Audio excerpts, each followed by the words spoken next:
Hello, so today I'm going to share with you the top 5 differences between your own thoughts and your intuition.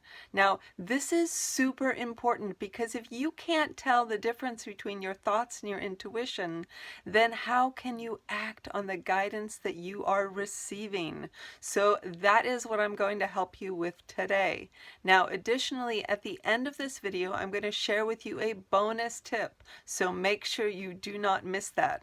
Okay, let's get right into this. Our intuition comes from our higher frequency self, the part of us that sees the bigger picture and helps to guide us throughout our entire lives. Unfortunately, our intuition is difficult to tell apart from our own thoughts. But the tips that I'm going to give you today will help you to begin to tell the difference between the two so that you can now follow your intuition with confidence. Tip number 1. Our thoughts are linear and they require effort, okay?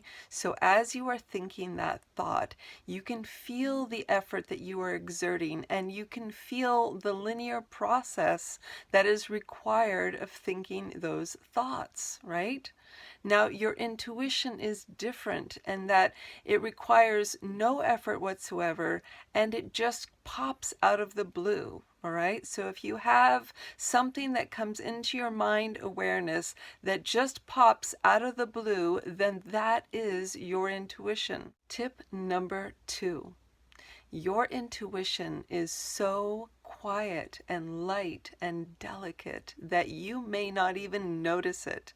Whereas your thoughts are super loud and clear, right? You cannot miss your own thoughts.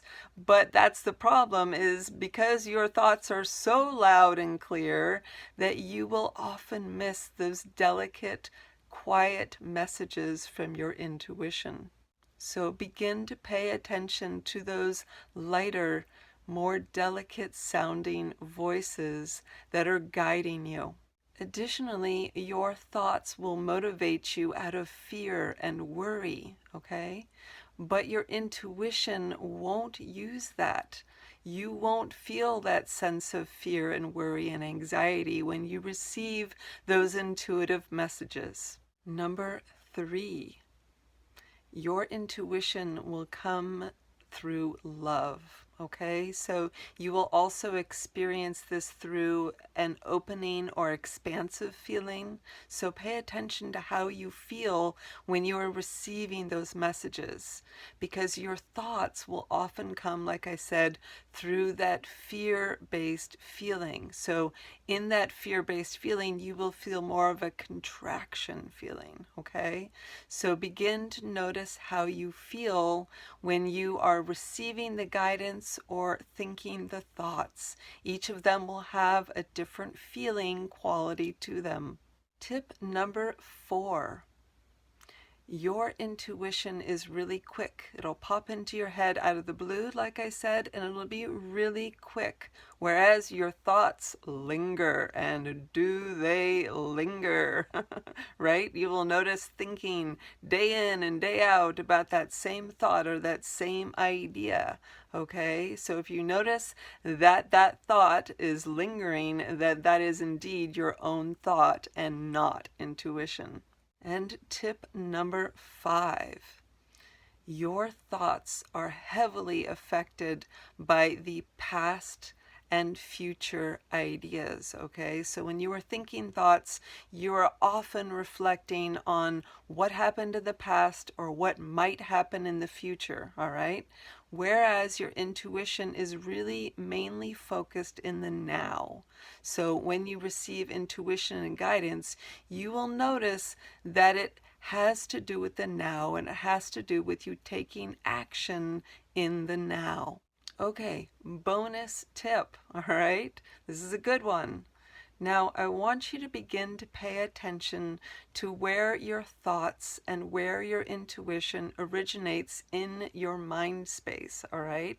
Because your thoughts will always come out of the same area in your mind space, and your intuition will generally do the same, unless, of course, you are receiving information also from different guides, and in that case, it may originate from different places. However, the more you pay attention to where your thoughts generally sit and where the intuition or guidance usually comes in and sits, then you will begin to notice when you are receiving guidance versus whether or not it's your own thought.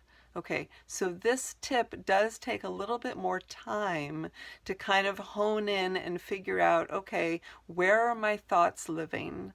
And where, can I find them in my mind space? And what quality and tonality are they coming in with? Okay, so begin to notice that. Begin to pay attention to them.